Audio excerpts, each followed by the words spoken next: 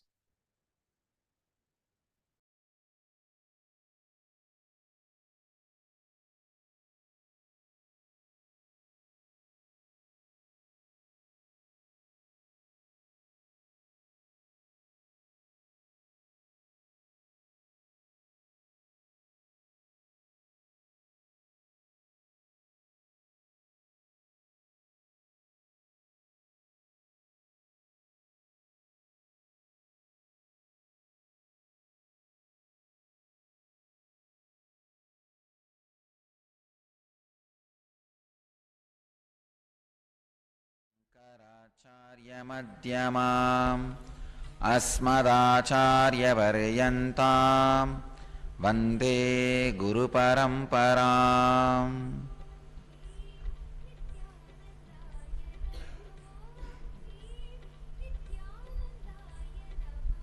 I welcome you all with my love and respects.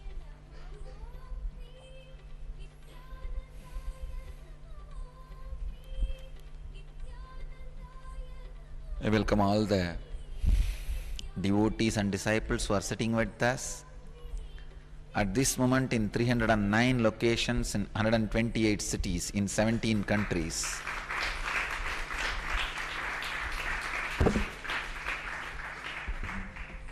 I am receiving thousands of emails every day about this satsang homework. The practice, sadhana given in the satsang,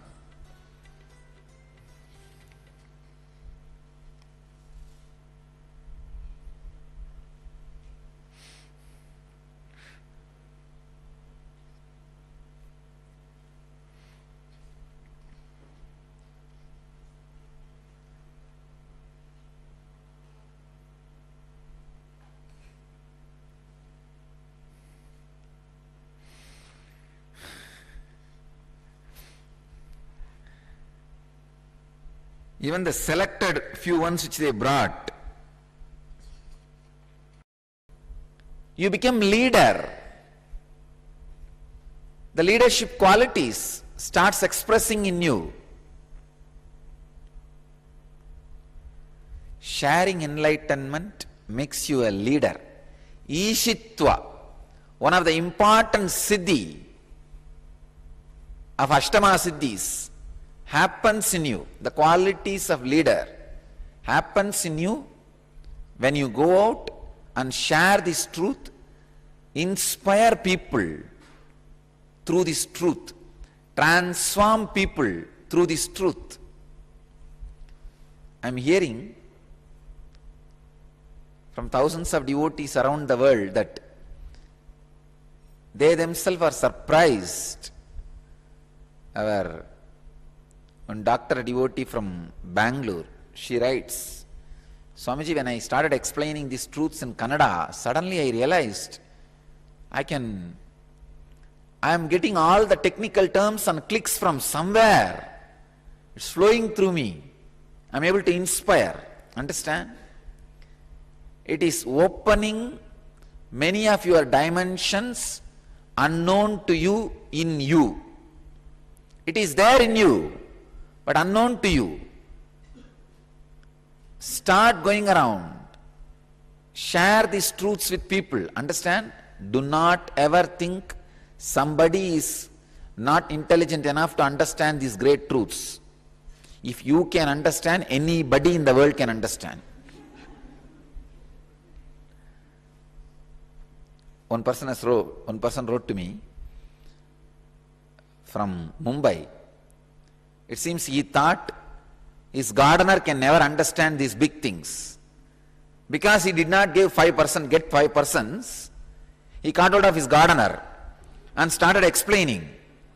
Not only the gardener completely understood, it seems that gardener gave the reference that the same truth is told in Bhagavatam.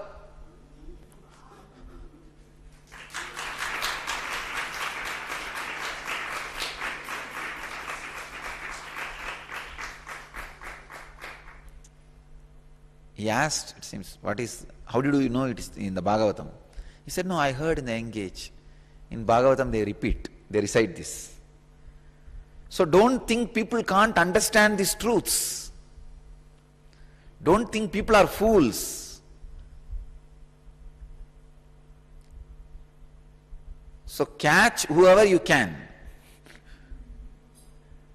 and try to share this truth, inspire them. So I heard many people are putting these truths in their Facebook, sending emails and making phone calls, and sharing this through phone calls is also happening. First thing, I am very happy. The mystery school is successfully functioning.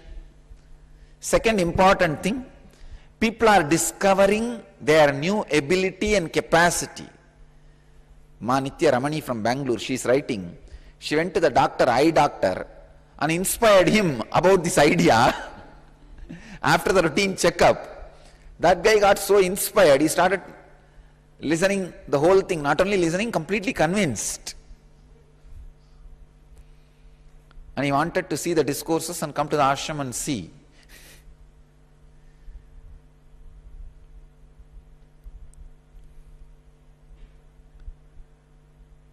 And another one, seeker, Leelama from US is writing,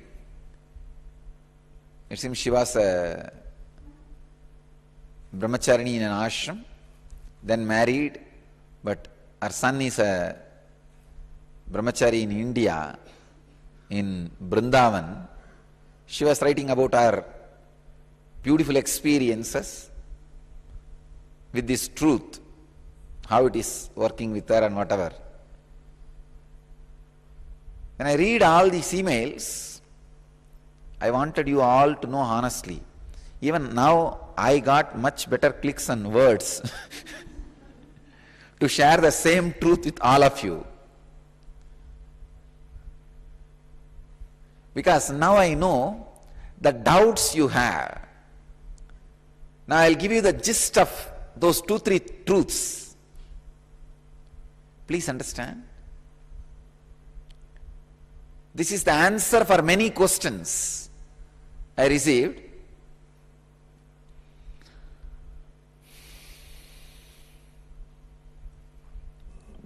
Knowing that you can never live in the present moment takes away the great guilt which is created in you by the wrong practice, wrong sadhana. Try to live in present moment. Till you die, you will not be able to live. That's the first thing. Second important thing, by remembering whether you are thinking about the past or the future, you are in the present. You are living in the present from this moment. Whenever you want to live in the present, just remember, wow, I am thinking about my past, but in present. I am thinking about my future, but in present.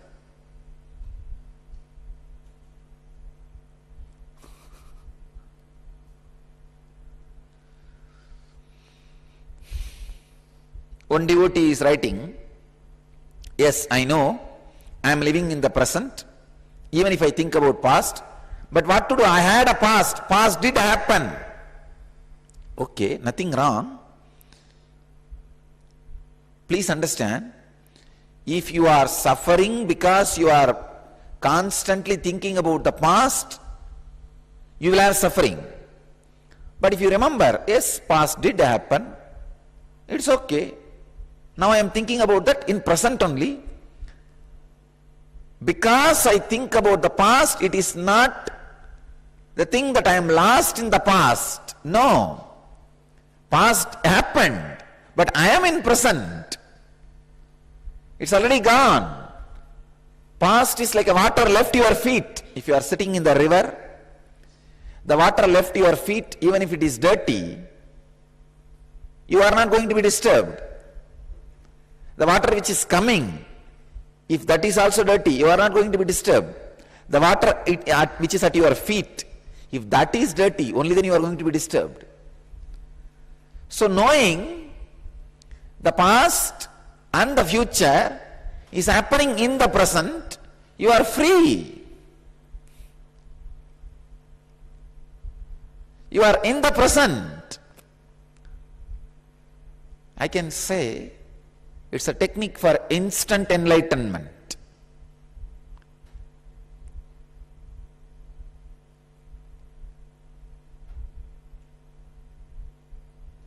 First thing,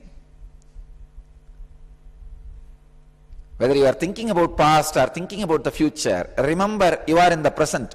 Immediately you will see the load of the past and the future will not be there on you. Yes, I am thinking about what I did yesterday. I am thinking what I am going to do tomorrow in present. A sudden shift in your whole energy flow and experience.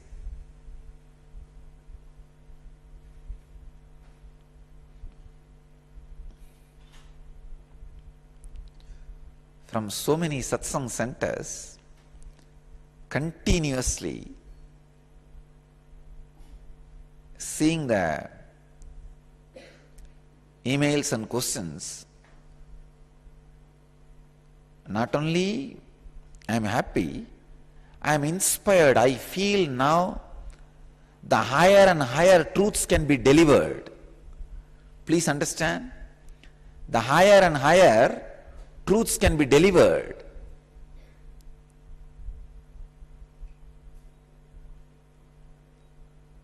Just try to understand this much. Yes,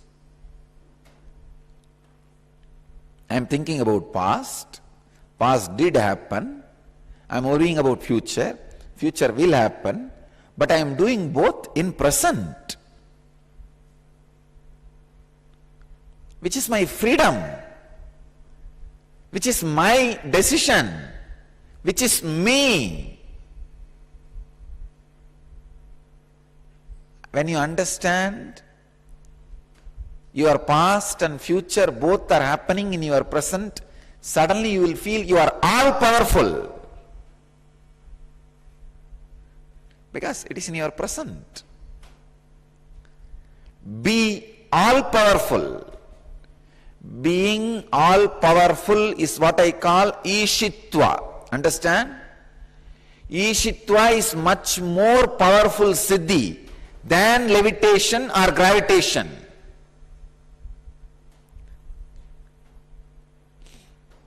Making your body expand or shrink, making your body light or heavy, these all grass level siddhis.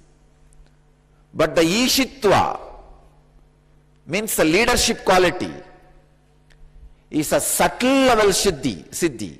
Actually that is the 8th siddhi, the last siddhi.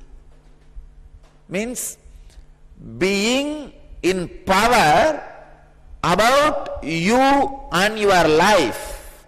If you feel empowered to live you, when I say you, the identity you have about you and the idea you have about life. That is what I call Ishitva, Ishwaratva, leader.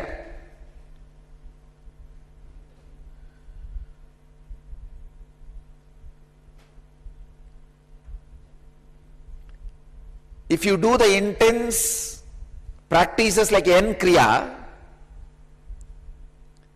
you will have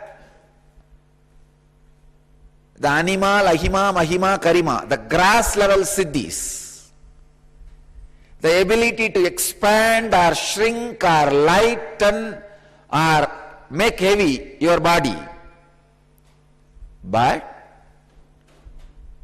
if you do this homework of going out and inspiring people about these truths, convincing them about these truths, you will see your black logic. Please understand, many times when a truth is put inside your system, it gets clogged somewhere, blocked somewhere.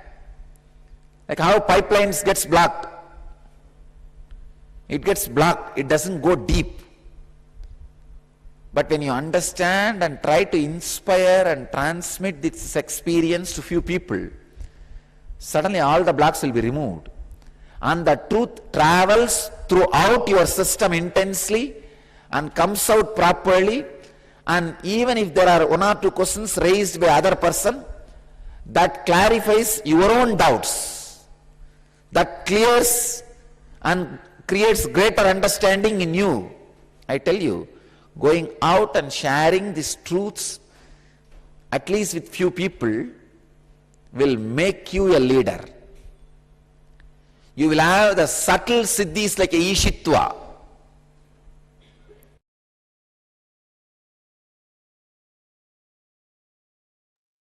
Yes, beautifully.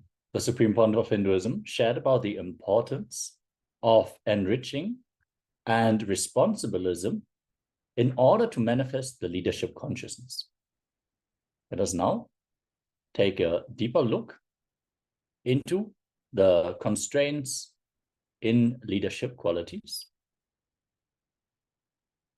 What are the various barriers to leadership? Barrier imposed by your identity. Few things about your identity. You are programmed. Your weaknesses, your strengths, and everything that you consider as you is nothing but a result of your engrams, your samskaras. All your strengths and weaknesses are nothing but your mental patterns. Your cognition defines the way you look at any situation and your response to it. Based on your cognition, you adapted few patterns as your strengths and few patterns as your weakness. All you need to get is that your identity, which is based on your strengths and weaknesses, is not real. It is just built up over the years based on the conditioning you received from parents, teachers, and society. Both your strengths and weaknesses, which constitute your identity, bind you. While your strengths are good, they also bind you and limit you in many situations. For example, if being calculative is your strength, it may help you win in many situations in your life, but it will fail you maybe in the area of relationships. What will happen if you are calculative in relationships? Being free from limitations imposed by both your strengths and weaknesses is true freedom, and the first step to being a leader. Leadership begins with leading yourself. Leadership is to first be free of the constraints imposed by your identity. Let us now move on to the internalization exercise.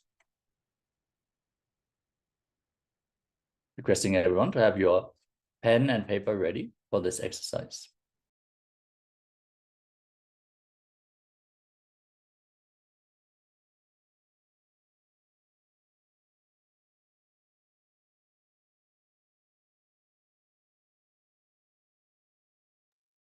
Yes. Now write down all your strengths. For each strength, recollect in which situation of your life you adapted this strength.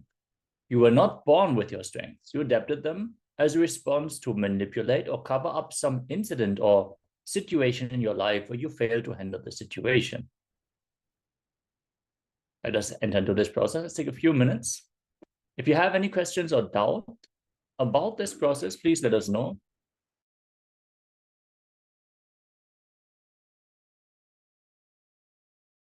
Yes, please have your pen and paper ready and enter into this exercise.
Yes, with this, let us now move on to the next step of the exercise. I hope all of you were able to finish this part. Now, write down all your weaknesses. For each weakness, recollect in which situation of your life did you consider this as your weakness. You were not born with your weaknesses. You believed it was your weakness when you went through some incident or situation in your life where you failed to handle the situation. Let us now enter into the second part of this exercise.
Yes, with this, let us now move on to the next segment.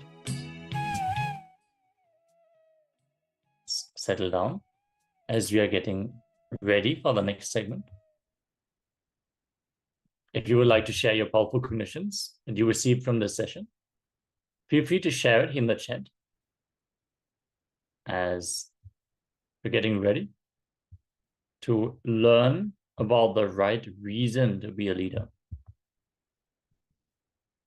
Be a leader for the right reason.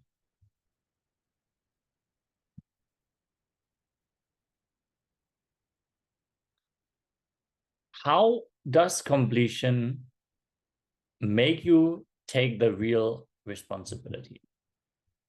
With completion, you experience a space where everything goes positive for you, even if it looks a little negative at first.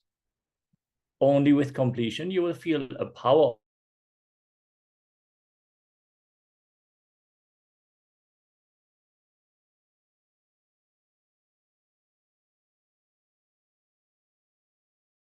successful team head, you can take responsibility for your team. For various reasons, you can take responsibility, but the responsibility you take after completion, only that will make you a Jivan Mukta, a living enlightened being. Let us enter into a small story. 3 mad people wanted to get discharged from the mental asylum, the mental hospital. They went to the doctor and begged, please release us, we want to go back to the house. The doctor said, come tomorrow morning, I'll give you all a test. And after the test, based on how you perform, I will decide whether you can go back or not. So the doctor orders for a test. Next day, all of them come to the doctor, and the doctor takes them to a swimming pool, which is empty. There's no water inside. He asks the first mad guy, jump in and swim. The guy jumps and breaks his hand. The second guy, he calls and says, jump inside and swim. The second guy jumps and breaks his leg. The doctor calls the third guy and asks, jump and swim. The third guy said, no, I will not jump. The doctor was very happy.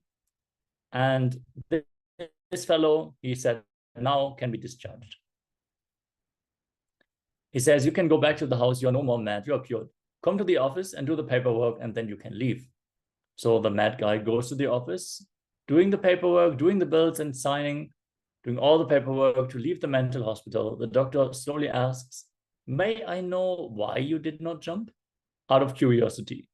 The guy tells, you don't know? I don't know how to swim.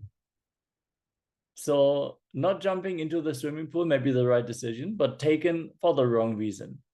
Even if it is the right decision, taken for the wrong reason, it leads to danger, because later on, when you think you know swimming, you may jump into the empty swimming pool. See, this guy, if he has not jumped into the swimming pool because he does not know swimming, then after learning swimming, he may jump into the empty pool again. Even if the right decision is taken out of the wrong reason, you are in danger. Even if responsibility is taken out of the wrong reason, you are not going to be responsible. I'm not a guru to teach you responsibility for the sake of corporate performance. No. The Supreme Pontiff of Hinduism is teaching responsibility for you to become a Jivan Mukta. Yes, when you learn this responsibility, you may naturally perform well in your office, in your business,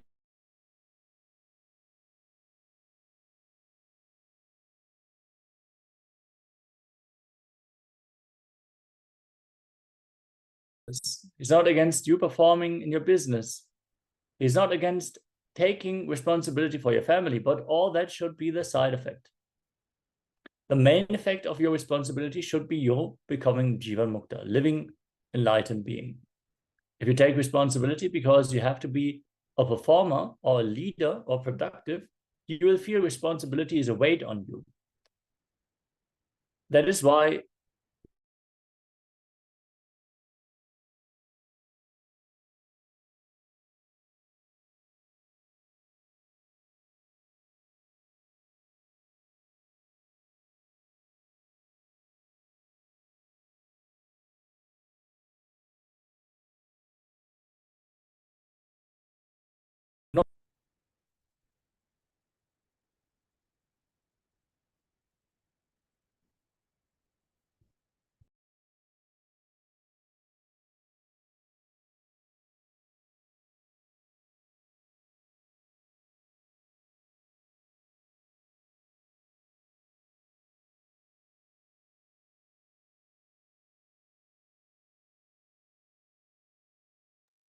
Yes, sorry for the technical glitch. Let us continue in this session.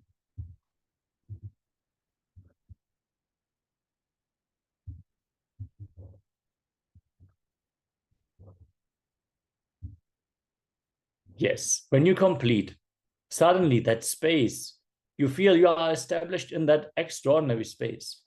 You are established in a powerful, large space. When you complete, you will experience a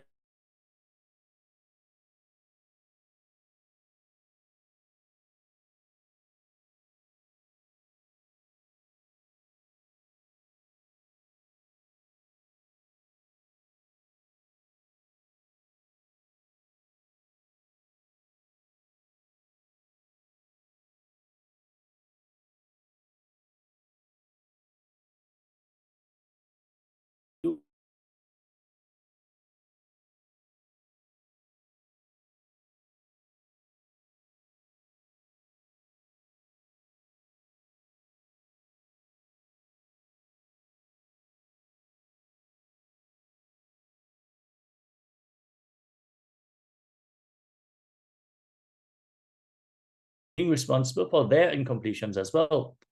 You will experience being responsible for liberating other human beings from the sufferings of their life, and you will be responsible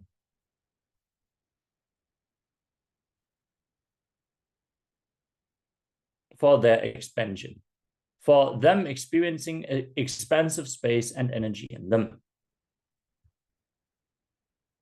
Completion with yourself and completion with others is a basic need before you do anything. Before you start your education, complete with you and others. Before you plan for your career, complete with you and others. Before you start your marriage, complete with you and others. Before you plan for your child, complete with you and others. Before you put your child into the school, complete with you and others. So the only way to know if you are complete or not is to see if you are being responsible and enriching others out of the right context, that you are the source of everything in and around you. Concluding this session, let us now listen to the words of the Supreme Pontiff of Hinduism himself about who really is a leader. Let us dive right into this video.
Na bhuto na bhavishyati means neither before nor after. In whole, see, the greatest thing is, factually, so many murder attempts happened on me. Factually, so many people tried to kill me, so much of abuse, harassment, injustice done. But I decided not to hurt myself because they are trying to hurt me. Understand? They trying to hurt you, your enemies attacking you, is violence. But if you become violent, you are hurting yourself also. So now your enemy got one more person, which is you supporting him to destroy you. Listen to this equation carefully. Factually, there were so many murder attempts on me.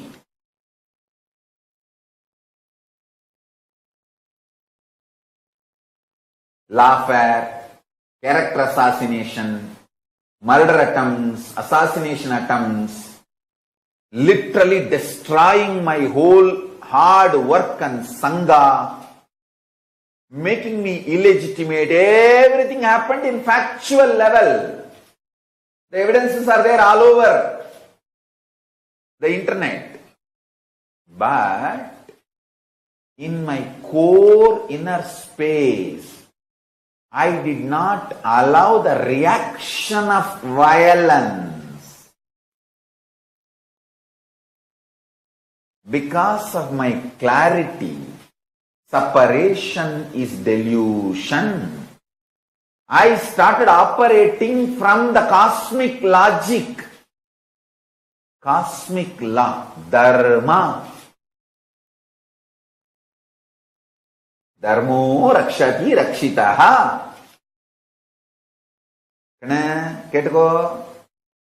If you protect dharma, dharma will protect you.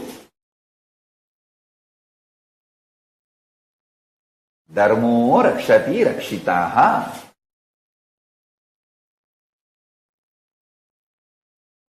Listen.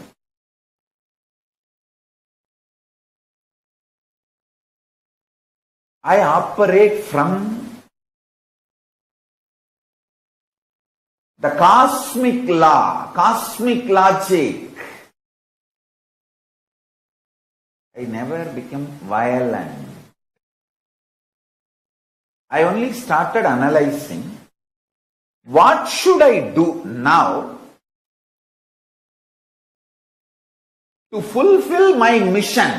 What is my mission?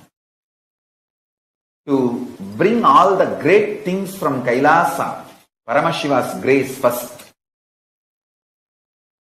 and all the great things like a state of Paramashiva, space of Paramashiva, powers of Paramashiva, being of Paramashiva, super consciousness of Paramashiva, KAILASA of Paramashiva, all the great science, technology, methodology, knowledge, all those great things, bringing all of it and sharing it with the world. My Atma Pramana, Shastra Pramana and Apta Pramana, all these are absolutely in alignment. The great Shastra's declaration and great Master's declaration and my own experience, all these three are matching. That is why I am sharing it with all of you. Listen. When you understand ahimsa paramo dharma, at every situation you only respond life positive. You don't react. You don't become, justice need to be done. They did that to me, I will see what I will do. That's a cheap middle class mediocre mentality. Stop. They arrested me illegally. It was a assassination attempt, persecution attempt. Whole world knows.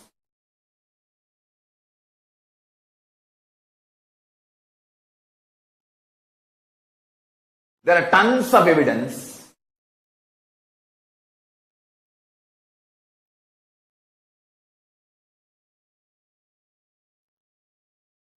Na bhuto na bhavishyati means neither before nor after. In whole Indian legal history, the Indian history, any FIR filed without a victim. Because I never raped anybody, how will you find a victim? Without even cooking up a false victim, they filed the FIR because they don't have time to cook up the false victim. They need some person. They could not find. Na bhuto na bhavishyati. Neither before the March 4th, 2010 of the Indian history, nor after the March 4th, 2010 of the Indian history, there was ever FIR filed without a victim for the rape charge. Foolish, stupid dogs destroyed the respect for Indian legal system. This corrupt police officers from Tamil Nadu police. I don't know the name of that person who signed that FIR. I'll get that name. This fellow has brought such a shame on the whole Tamil Nadu police and whole Indian police. You'll be a black mark, black on the whole Indian legal system. Because there is something called natural justice. Without anybody is dying, you file a murder charge. Without anybody raped, you file a rape charge. An arrest. Just now we got the information. One person's name, Inspector Madhiyalagan, is the one who signed the FIR. This fellow has brought up irreparable shame on the whole Tamil Nadu police and Indian police and the whole Indian legal system, CRPC system. Na bhuto na bhavishyati. Neither before the April 4th, 2010 nor after the April 4th, 2010 ever there is an FIR filed on anyone on rape charge without anybody getting raped, without any victim. See, you call somebody as a victim and then court says no evidence and then accused. That and all is happening. That is regular happening. Some cases get convicted, some cases get acquitted. That is different. But without even a victim filing an FIR and arresting, shows very clearly it's a murder attempt, assassination attempt to kill me. And they are using prosecution as a very cunning way of legitimizing their attempt to kill me. That's all. Yes. All these are factual. Injustice done to me. My lawyer suggested, Swamiji, we should file for malicious prosecution. Yes. What will happen? To attend that case, I have to go to the court and come. By the time the Tamil Nadu police is very intelligent and powerful, they will kill me.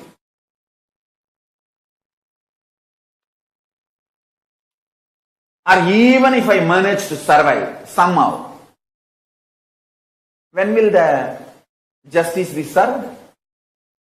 25 years. By that time, I will be, 60. At what age they attacked me? I think 2010 if they attacked me means. Then I was around 30, little more than 30. 78 born. I must be 32. Around 32. So when the justice comes, it will be at least 60. 25. Sometimes even more than that. I may be around 60. So you want me to waste my whole life on this? That's the most stupid, mediocre, middle class mentality. Not that what they did is right, but I operate from cosmic logic. Hey, I am here to deliver Paramashiva Jnana and Paramashiva Vijnana. This Dravish gang, which is attacking me, which was attempting to assassinate and eliminate me, and that gang, their only aim is that I should not deliver what I brought from KAILASA. They don't have any other personal hatred on me, because I am nowhere related to them. I never even spoke one word criticizing them. Forget about it. I never even bother about them. I actually don't even know them. Till they attacked me, I don't even know their names.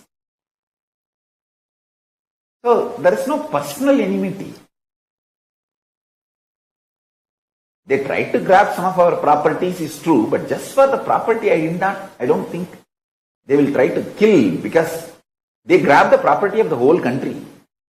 If they have to kill everyone from whom they have to grab the property, then nobody will be alive in Tamil Nadu.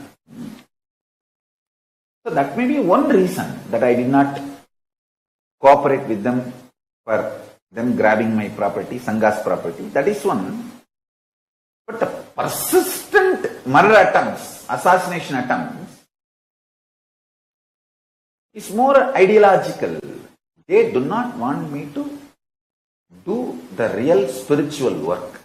And you need to understand, even if I win the war in the end, they would have wasted my whole life. Understand? Just by getting into the war, I would have lost my whole life. The purpose for which I came would not have been fulfilled. That is why I am telling you, ahimsa paramo dharmaha. See, one thing, inside me there was so much of healing, completion, understanding about ahimsa paramo dharmaha. Ahimsa is ultimate cosmic law. Because of that, I never got agitated, even though factually so much of injustice is done to me. I never reacted or responded. Factually, so much of injustice is done on me, no doubt. But Paramashiva has given me the strength. At the age of 10, Arunagiri Ishra has beautifully drilled into me my mission. What I am supposed to do. That was so alive in me. I did not get deluded by this dash. Demons and devils, I tell you. If I got into the war with them, with Paramashiva's grace and the powers he has given and the protection of Kalabhairava, I would have won. But when? I would have won, W-O-N, but when? W-H-E-N. By then my life would have gone.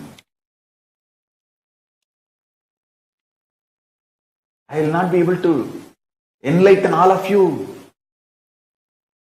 I will be so busy there. Is that the purpose of my life? I tell you, if you don't react, don't get agitated with violence inside, you will be so aligned to your purpose, you will be productive for yourself. Feeling productive for yourself is the ultimate completion you need when you need to die, when you need to leave the body. You see, when I need to leave the body, I am absolutely clear. I have feeling that productive for myself, my goal. What I want as a life, I am productive to myself and my purpose, my strategy. That is what is fulfillment, purnatva, completion.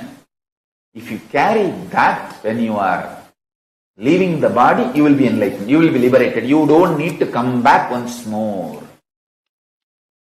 So happy for the non-violent, stable, powerful nervous system Paramashiva has gifted to me. Because if you are agitated inside about this so-called justice, injustice, fact-based justice and injustice, your whole life is gone. Whole life is gone. I have the total defamatory telecast time in number of days. I just wanted to share with you guys. Swarna TV has done 160 days. Samaya TV 120 days. Means it's like a 24 hours if you run the hate speech material on me. How many days? 1,400 hours in just 4 years. The hate speech, poison dumped on me. Anybody else would have had a nervous breakdown and by now dead. Not only I am not dead and I am not having any nervous breakdown, I am paru enna paru என் அழக பாருன்னு ஜிங்கு ஜிங்கு. You can see the sweetness and joy in my eyes before 2010 and now same. After 10 years of relentless persecution, unable to rest even one night peacefully, still my nervous system is not shattered.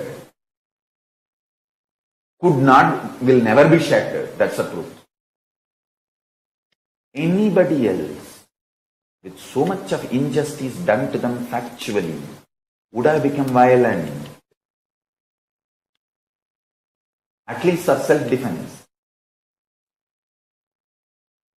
I made it very clear as my strategy. I will find a place where I can sit non-violent, peaceful way and contribute what I need to contribute to the world. This is the first greatest success. Because of non-violence as a strategy I adopted within me and with society. I wanted every level, all my disciples to understand how non-violence has saved me, made me productive, made me contribute what I need to contribute to the world. See, I am not even going to be violent to declare non-violence is the only successful strategy. See that I don't want to make even that as one more violence. Forget about it. I am telling how I adopted non-violence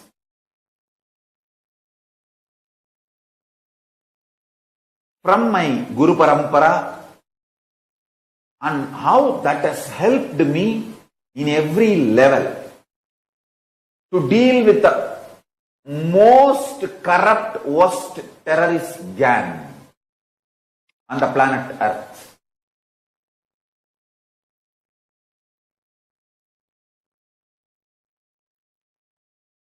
You see the track record of the Dravish gang, the number of murders they committed, but with never ever getting accused.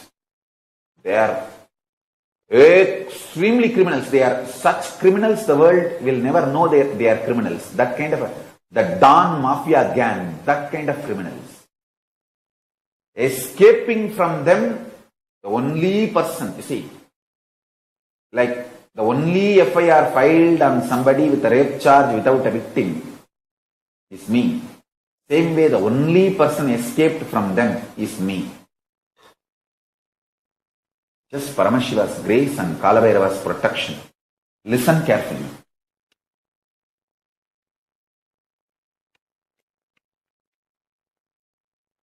First of all, understand the so-called justice, injustice, all this belongs to binary logic of this world. Ahimsa paramo dharma, non-violence is the ultimate cosmic law. Is the cosmic law.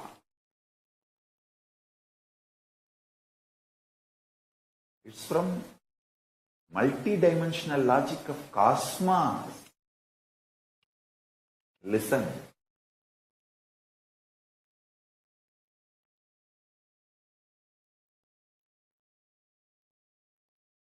I'll give you more deeper secret. A person who does not have reactions will have more time in the inner space to be more productive and more active and more workaholic. People ask me, seeing Swamiji, last only few years you worked in your public life, how come you did so much humongous work? How come so much work has been done? Listen. When you don't have reaction, when you are non-violent, you have so much time available for you. You are actually, literally, your time expands.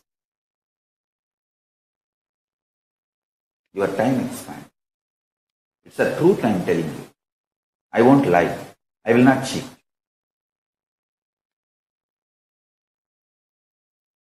Frustration, anger, guilt, feeling ashamed or revenge, all these action reactions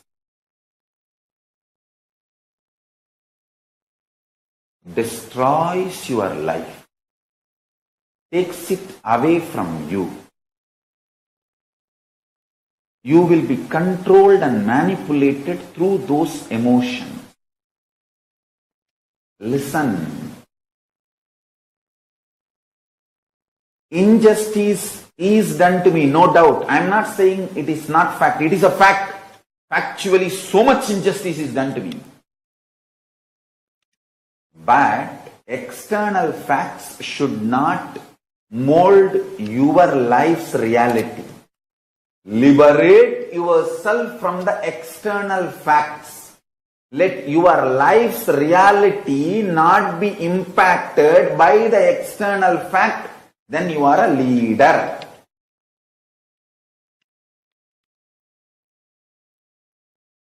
Person whose life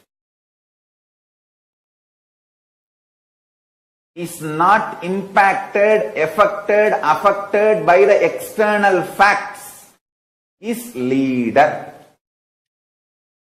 I did not allow my reality to be molded by Dravish demons, Yashaktis,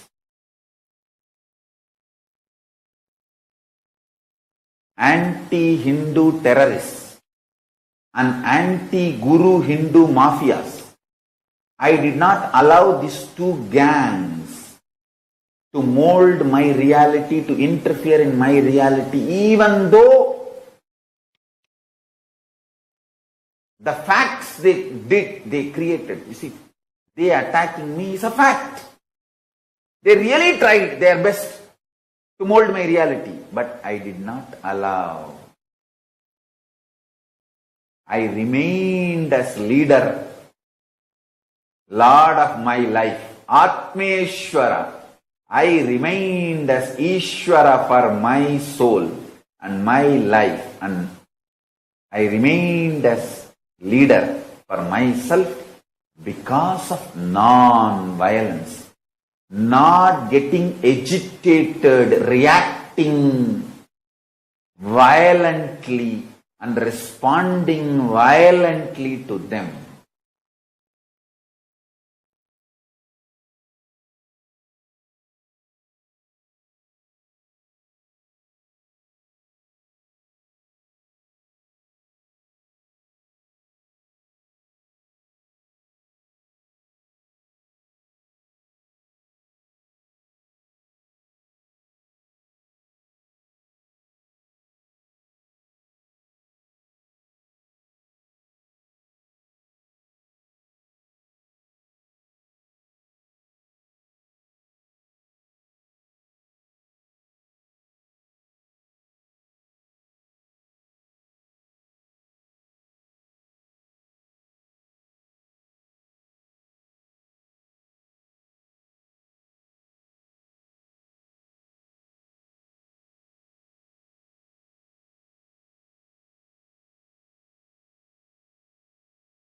Yes, Nithyananda.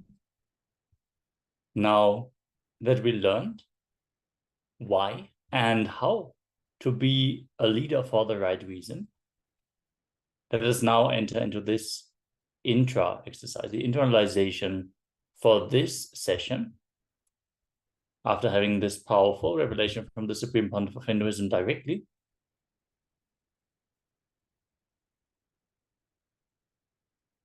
yes. Let us now enter a completion process.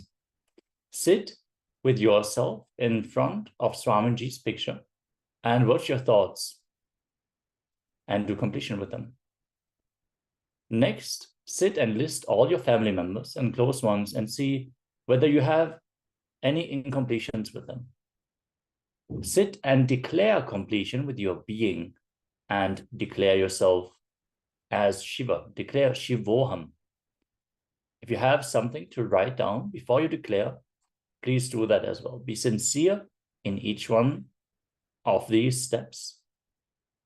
Let us now enter into the completion. If you have any questions about the completion process or this exercise in general, please let us know. We are happy to reply to you and clear all the doubts that you might have.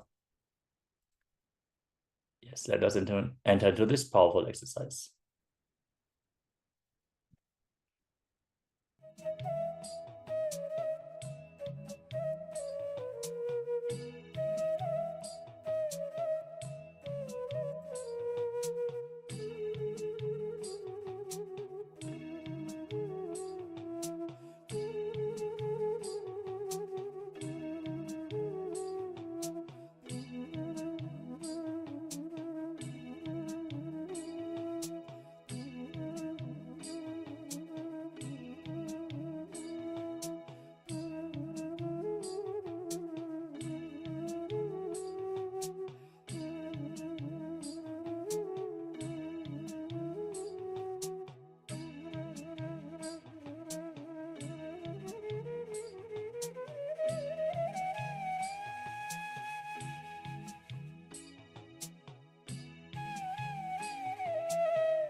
Yes. With this, we come to the conclusion for this internalization exercise. Let us now get ready and enter into the next round of today's power manifestation. As we are manifesting the power of Mahima, one of the Ashtamaha Shaktis, the great 8 powers. Let's get ready.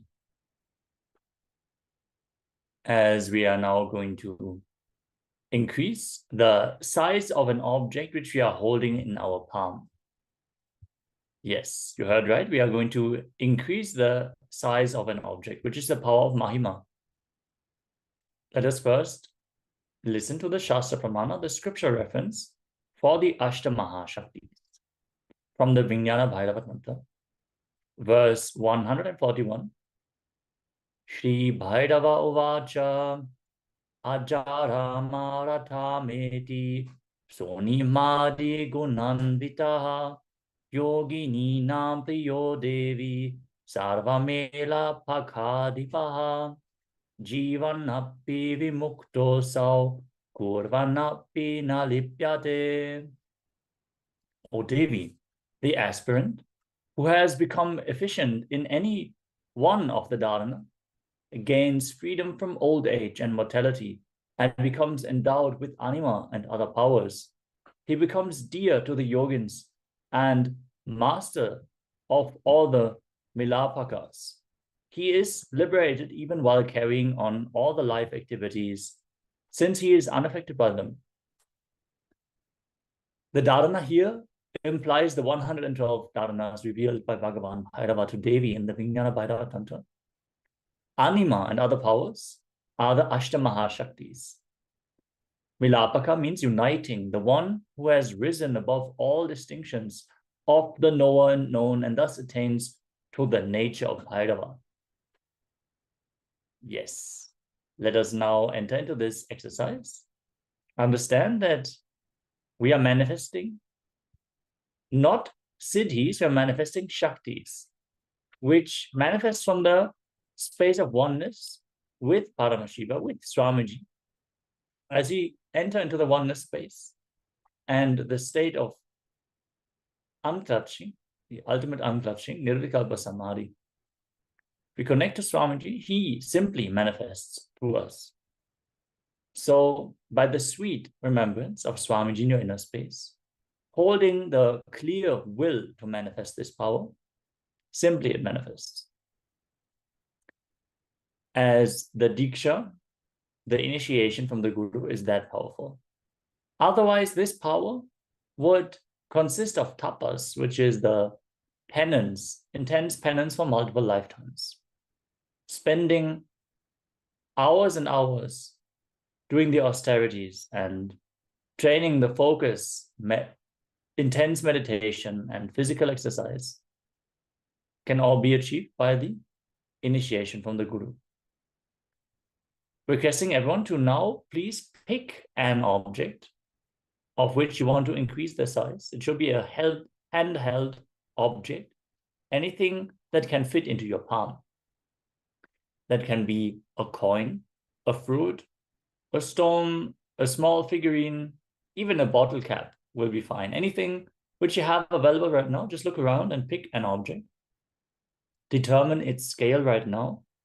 You can measure it with measuring tape or place it on a piece of paper and draw around it with a pencil.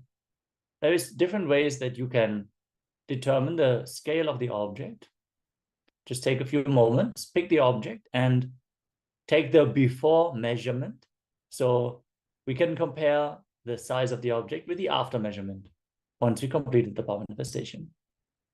If there's any doubts or questions about this power manifestation, feel free to let us know in the Zoom chat or on YouTube or Facebook, wherever you're tuning in from to this session, as we're now going to enter into this round of the power manifestation. Sit straight with your head, neck, and spine in a straight line. Keep your hands in Namaskara Mudra in front of your heart center. Close your eyes and visualize Swamiji in your inner space as we chant the Mahavakya. Om Nithyananda Paramashivoham